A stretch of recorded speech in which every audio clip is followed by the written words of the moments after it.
तो सबसे पहला कार्य सत्संग के द्वारा हमारे हृदय में यह होता है कि हम अपनी गलतियों को स्वीकार करके उनसे दूर हटने के लिए भगवद आश्रय लेते हैं कि हे करुणा निधान, हे पतित पावन प्रभु, हम आपकी शरण में हैं। नींव रख गई उद्धार की, कल्याण की, महासुख की नींव रख गई यदि आपने ऐसा स्वीकार कर लिया। मेरे अंदर विविध दोष हैं, अब मैं जान पाया।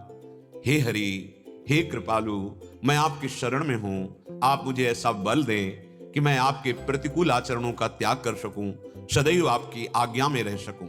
नींव रख गई उद्धार की। यह अविनाशी नींव है, यह कभी नष्ट होने वाली नहीं है। अगर आपने प्रभु को स्वीकार किया कि मैं आपकी शरण में हूं। आप कैसे हैं, कौन हैं, कहां के हैं, इस प्रश्न का यहां कोई महत्व नहीं है। आप जैसे हैं, जो भी हैं, जहां के भी हैं, हमारे प्रभु के हैं। प्रभु का दरबार हर समय आपके स्वागत के लिए खुला है। आप हृदय से उनको अपना मानिए, उनकी शरण में होइए। और अपना मानना और शरण में होना ये तभी पुष्ट होगा जब आप नाम जप करेंगे। नाम में महाबल छुपा हुआ है। प्रार्थना है, मान लीजिए, नाम में इतना बल छुपा हुआ है कि सब बलों के बल प्रभु श्री हरि को अधीन कर ले। सुमेरी पवन सुत पावन नामू, अपने बस करी राखे रामू। भगवान को अधीन करने की सामर्थ्य भगवान के पावन नाम में है। यह ज्ञान विज्ञान हृदय में टिकेगा नहीं जब तक आपके नाम जप नहीं चल रहा होगा। जिस समय प्रबल माया का आकर्षण होगा सब भूल जाओगे। मैं शरीर नहीं हूं, मैं आत्मा हूं, सब भूल जाओगे। ऐसी प्रबल माया है जो ज्ञानी नाम अपि चेतांसि देवी भगवती हिसा बलादा कृष्ण मोहाय महामाया प्रेक्षति। बड़े बड़े ज्ञानियों के चित्त का अपहरण करके बलात् अपने अधीन कर ले, वो भगवान की प्रचंड माया है। अगर नाम जप नहीं चल रहा तो भगवान ब्रह्मा जी ने स्तुति की है गोविंद जी की, दशम स्कंद में देख लेना। वो कह रहे हैं प्रभु हमने बड़े बड़े साधनों से ऊपर चढ़कर पतित होते हुए देखा है। ब्रह्मा जी कह रहे हैं पितामह हैं, सब इन्हीं से प्रकट हुए हैं। इसलिए हे गोविंद, बस मुझे तो आपके इसी रूप का ध्यान और आपके चरणों का आश्रय मिल जाए। खास बात यही है, हृदय में उनका ध्यान हो, मुख में नाम हो, जीत गए संसार को। अब मैं जान गया कि हमारे अंदर बड़ी दुर्बलता है, मैं उसे दूर करूंगा। कैसे? प्रभु के बल को पाकर। प्रभु का बल क्या कैसे मिलेगा? श्री हरिवंश नाम बल लहो, अपने मन भाई सब कहो, रहो शरण हरिवंश की। दो बात, रहो शरण हरिवंश की। आचार्य गुरु इष्ट एक ही बात है, इनकी शरणागति और नाम जप। रोज का रोज आपके अंदर अगर अपराध नहीं बनाया, कोई ऐसा गलत काम नहीं किया, तो रोज का रोज नाम प्रकाश करता चला जाएगा। पापों का नाश, अज्ञान अंधकार का नाश, सुंदर ज्ञान की वृत्ति, हृदय में दैन्यता। जो नाम जप नहीं करते हैं उनके वाणी में बकवास ज्यादा रहता है। व्यर्थ के प्रश्न, व्यर्थ का चिंतन, व्यर्थ की क्रियाएं, अहंकार की पुष्टता, कुछ नहीं होना, कुछ नहीं होना इससे। भारी से भारी चमत्कार प्रकृति का वो मायामय ही है। ज्ञानदेव जी की जब महिमा प्रकाशित हुई, बहुत छोटी अवस्था और बहुत ऊंची स्थिति हृदय की, तो चांगदेव नाम के एक योगी थे। 100 वर्ष में जहां उनकी मृत्यु आती, समाधि में हो जाती, मृत्यु चली जाती, फिर 1400 वर्ष के थे।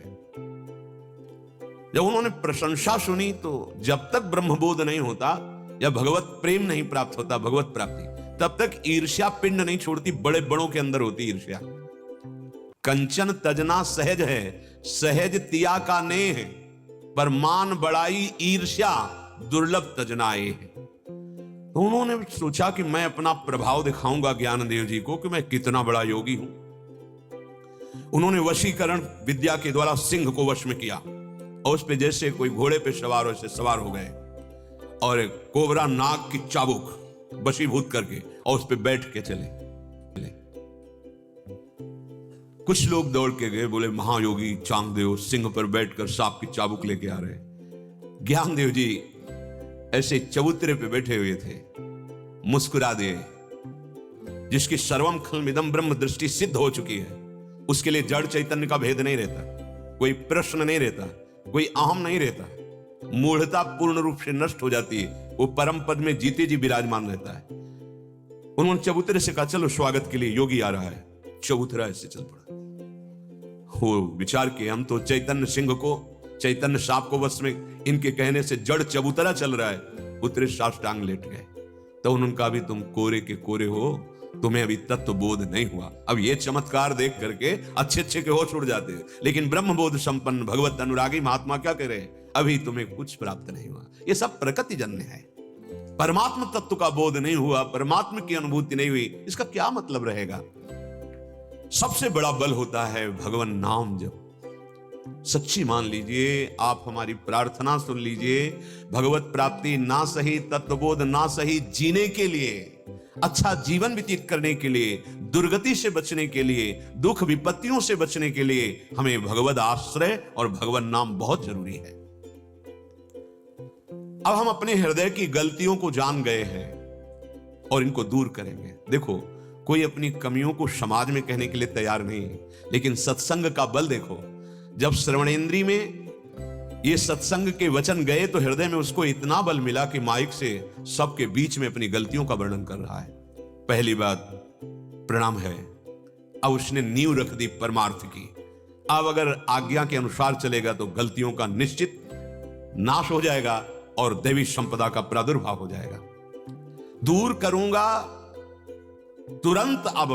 अब देरी नहीं लगाऊंगा। जो जो गलतियां हैं, बहुत नौ युवक जन ऐसी सुख भरी बात करते हैं कि हमने ये सब छोड़ दिया, ऐसा ऐसा, तो हृदय में बड़ी शीतलता होती है। भगवान तुम पर कृपा करें, तुम स्वस्थ रहो और नाम जप करते हुए जगत मंगल करो, अपना भी मंगल, परिवार का मंगल, समाज का मंगल। ये मानव जीवन, ये कोई पशु जीवन नहीं, कोई राक्षस का जीवन नहीं कि दूसरे को पीड़ा पहुंचा के, दुख पहुंचा के हम सुखी हो जाएं। कदापि हो ही नहीं सकते तुम।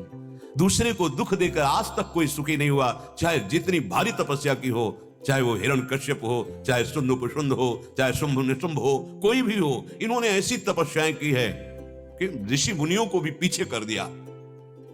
दीमक लग गई, ब्रह्मा जी को दिव्य दृष्टि से देखना पड़ा कि कहां हिरण्यकश्यप। ऐसी तपस्या, पर स्वभाव का परिवर्तन नहीं। भगवान से द्वेष, भक्त से द्वेष, क्या हुआ तपस्या का फल। मैं अब प्रमाद नहीं करूंगा।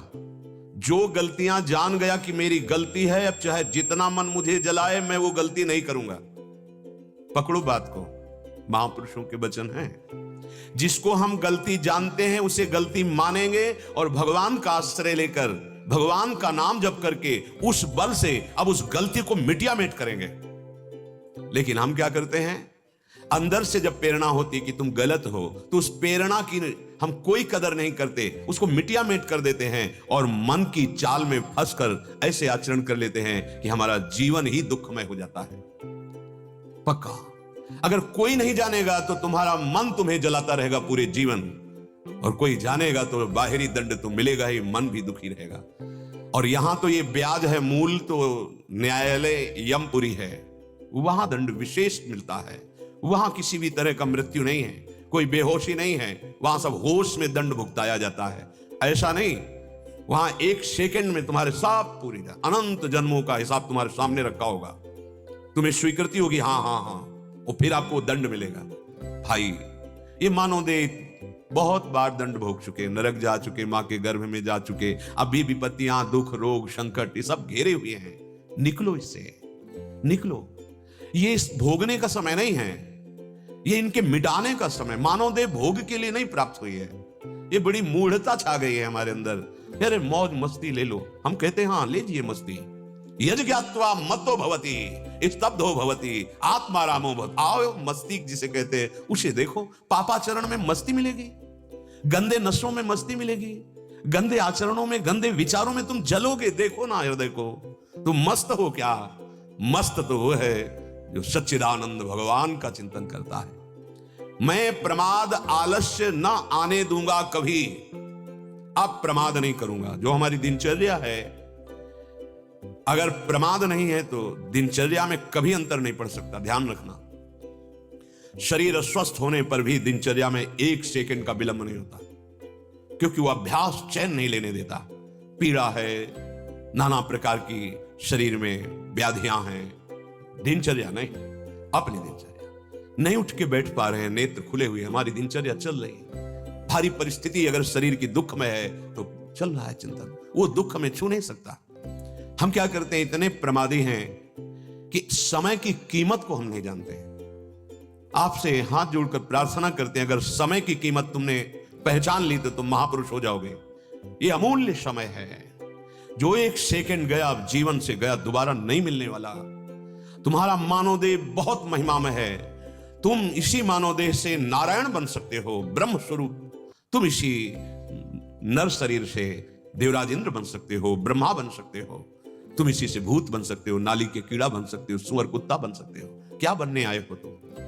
अरे बनना बिगाड़ना मिटा लो, अपने स्वरूप में आ जाओ, या चलो असली घर अपने भगवान के धाम में और अपने मालिक श्यामा श्याम से मिलो चलकर, जहां ना जन्मना है, न मरना है, न बुढ़ापा है, न दुख है, न सुख है, न परिवर्तन है, एक रस सच्चिदानंद दिव्य लीलाएं। सोचो, तुम ज्यादा दिन नहीं टिकोगे इस शरीर में, केवल ये तुम्हें समय मिला है। क्या करोगे ये तुम्हारे ऊपर छोड़ दिया गया है। बहुत जन्मों से हम भटक रहे हैं, अब नहीं, अब सावधान हो जाओ। ये तर्क कुतर्क छोड़ो, जो शास्त्र कह रहा है, संत जन कह रहे हैं, विश्वास करके मान लो, चल लो, तो कोई भी प्रश्न नहीं रह जाएगा। और क्यों में वो करते रहे तो माया का कार्य ही है संशय पैदा करना, और भक्ति का कार्य है संशय रहित कर देना। भक्त बनो, भगवद आश्रित बनो, सब ज्ञान हो जाता है। ऐसा नहीं कि भक्त को ज्ञान नहीं होता, विशुद्ध ज्ञान हो जाता है, विशुद्ध वैराग्य हो जाता है, विशुद्ध प्रेम, तत्वबोध, सब कुछ प्राप्त हो जाता है, क्योंकि भगवान ही परब्रह्म की प्रतिष्ठा है। जब उनमें चित्त जोड़ दिया तो अब क्या बकाया रह जाएगा। भगवान ज्ञान समुद्र हैं, वैराग्य निधि हैं, प्रेम निधि हैं, सब कुछ है, हमारी आत्मा है। शक्ति, प्रेरणा, स्फूर्ति सभी केवल मेरे प्रभु से हो रही। मैं कभी अभिमान नहीं करूंगा इस बात का कि मैंने अमुक अमुक गंदी बातों को त्याग दिया, गंदे आचरणों को त्याग दिया, और मैं अमुक अमुक अच्छे अच्छे कार्य करता हूं। ये कभी अभिमान नहीं करूंगा। अंदर से यही देखूंगा कि ये मेरे प्रभु की शक्ति से हो रहा है। इस शक्ति की प्रेरणा भी क्रिया की प्रभु दे रहे हैं। मेरे हृदय में अब जो मांगलिक भागवतिक आचरणों की स्फूर्ति, प्रेरणा, बल, ये केवल मेरे आराध्य देव प्रभु से आ रहा है, तो कभी अभिमान नहीं होगा। सभी में, व्यवहार परिस्थिति में, व्यक्ति में हम अपने केवल प्रभु का विधान देखेंगे, बहुत आनंद रहेगा, हमें दुख छू नहीं पाएगा। दुख तभी छूता है जब हम प्रभु का विधान न मान करके व्यक्ति की क्रिया देखते हैं। हमने तो इसके साथ ऐसा पवित्र व्यवहार किया, लेकिन इसने हमारे साथ ऐसा किया, अब आप दुखी हो जाएंगे या क्रोधित हो जाएंगे, असंतुष्ट हो जाएंगे। नहीं, दुख, असंतोष ये आपके अविवेक के कारण है। हमारे प्रभु का कोई मंगल विधान है, सच्ची मानिए। अगर कोई हमें गाली देता है, हमारे हृदय में जलन होती है, तो वो जलन जो हमको शारीरिक दंड भोगने थे, वो जलन निपटा दिया। कितने कृपाल भगवान है। थोड़ी देर मन जला और हम भारी विपत्ति से बच गए। आप धाम आए, कोई थोड़ा कष्ट हो गया, बहुत बड़ा आपको दंड मिलने वाला था, थोड़े में निपटा दिया प्रभु ने। पर हम अविवेकी जन आरोप करने लगते हैं। ओ, गए थे तो भगवान के यहाँ पूजा करने, भजन करने, दर्शन करने, लेकिन ऐसा हो गया, बहुत बड़ा अपराध नष्ट हो गया। विश्वास करो, आप अल्पज्ञ हो, इसलिए वर्तमान की परिस्थिति को नकारात्मक भाव से सोचकर अपनी आस्तिकता को मिटाने लगते हो। नहीं नहीं, अब हम केवल देखेंगे कि मेरे प्रभु का विधान सबको द्वारा हो रहा है, ये समझने का विषय। जैसे प्रायः हम कहते हैं कि हमें सामने से कोई गाली देता है या अपमान करता है तो हमारे पापों का नाश होता है, हम धैर्यपूर्वक सह लें। अब एक ने प्रश्न किया कि आप तो कहते हैं धैर्यपूर्वक सह लीजिए और भगवान कहते हैं युद्ध कीजिए। भगवान कहते हैं युद्ध कीजिए, तो हम भगवान की बात माने कि आपकी बात माने? तो पहली बात, आप छात्र धर्म से युक्त हैं, आप कई बार संधि कर चुके हैं उससे। भगवान ने महाभारत प्रसंग में पढ़ के देखिए, पांडवों की तरफ से स्वयं, पहले तो कई दूत भेजे, फिर स्वयं गए संधि के लिए। जब उसने कहा मैं सुई की नोक भर भी नहीं दे सकता बिना युद्ध किए, ललकार रहा है, तो छात्र धर्म की शिक्षा भगवान दे रहे हैं अर्जुन को, क्योंकि अर्जुन छात्र धर्म से युक्त है। अब मार, ये पवित्र कुरुक्षेत्र की भूमि में तू अपने छात्र धर्म का पालन करते हुए भी अब इन पर विजय प्राप्त कर। आप छात्र धर्म से युक्त हैं, आपके सामने युद्ध का मोहरा है, आप कई बार संधि का प्रस्ताव रख चुके हैं।